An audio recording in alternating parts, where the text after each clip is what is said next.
Magistrate Asaduzzaman ও Dhaka DC Saeed আনোয়ারের উপস্থিতিতে ফুটপাত উচ্ছেদ অভিযান পরিচালনা করা হয়।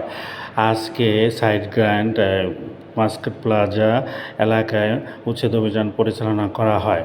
আজকে প্রথম দিন জরিমানা না করে সবাইকে সতর্ক করা হয়, আগামীতে জরিমানা করবেন বলে বলেন ম্যাজিস্ট্রেট।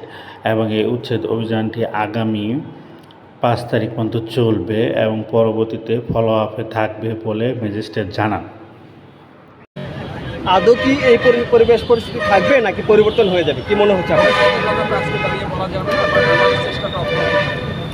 ইতিপূর্বেও তো আমরা দেখেছি বারবার আপনারা উচ্ছেদ অভিযান করেছেন এবং ফের দখল হয়ে যাচ্ছে, এটা কেন হচ্ছে? আপনাদের কি কোনো গাফিলতি বা কোনো কিছু আছে কিনা? আমরা এটা কন্টিনিউয়াস করছি, আমরা মনিটরিং করতেছি এবং আমরা চেষ্টা করব এখন থেকে এটা কঠোর নজরদারির মধ্যে রাখা, যেন ভবিষ্যতে এই কাজ করতে না পারে। আপনারা আমাদের সাথে থেকে দেখেছেন, আমরা প্রত্যেকটা দোকানেই কথা বলার চেষ্টা করেছি, তাদেরকে সতর্ক করেছি এবং আমাদের বলা আছে মহাসড়ক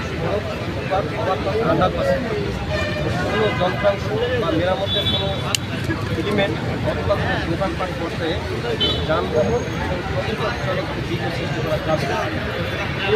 তারা 49 লঙ্ঘন করে সেটা সড়ক পরিবহন আইনের 92(1) ধারা অনুযায়ী শাস্তিযোগ্য অপরাধ এবং সেখানে শাস্তি হচ্ছে 3 মাস পর্যন্ত কারাদণ্ড অথবা 10,000 টাকা পর্যন্ত অর্থদণ্ড অথবা উভয় দণ্ড।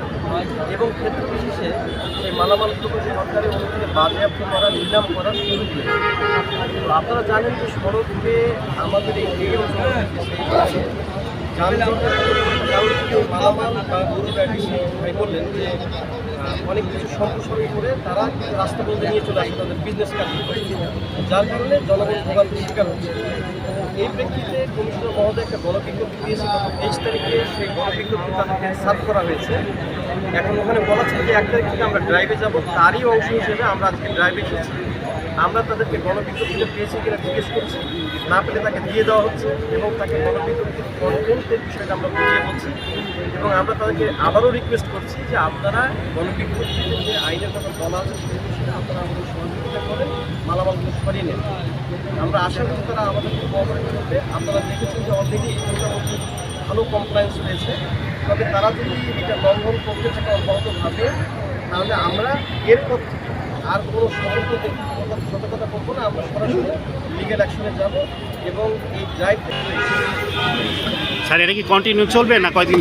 যে এটা ফলো থাকবে, ফলো থাকবে এবং আমাদের 5 তারিখ পর্যন্ত শিডিউল প্রোগ্রামই আছে, এরপর থেকে চলতে থাকবে ফলো, রেগুলার বেসে ফলো। এবং আমি আপনাদেরকে আরেকটা বিষয় বলছি যে আমি বিভাগে আছি, আমার বাদে নিয়মিত মামলা হয়, বিভিন্ন যেটা করে তারা কিন্তু এই সড়ক পরিবহন আইন অর্ডিন্যান্স এই অপরাধগুলোতে নিয়মিত আমার সাথে রেজিস্ট্রি করে এবং আমি অনেক ফুটপাতের ব্যবসায়ীকেও সাজা দিয়েছি এর আগে।